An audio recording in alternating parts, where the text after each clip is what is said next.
प्रांगणमधीन चरण डोळ्यांनी पाहिलं रूप तुझे प्रेमे आलिंगन आनंद पूजित भावे वाळीन म्हणे त्वमेव माता च पिता त्वमेव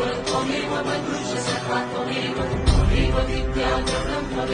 त्वमेव सर्वं त्वमेव देव कायेन वाचा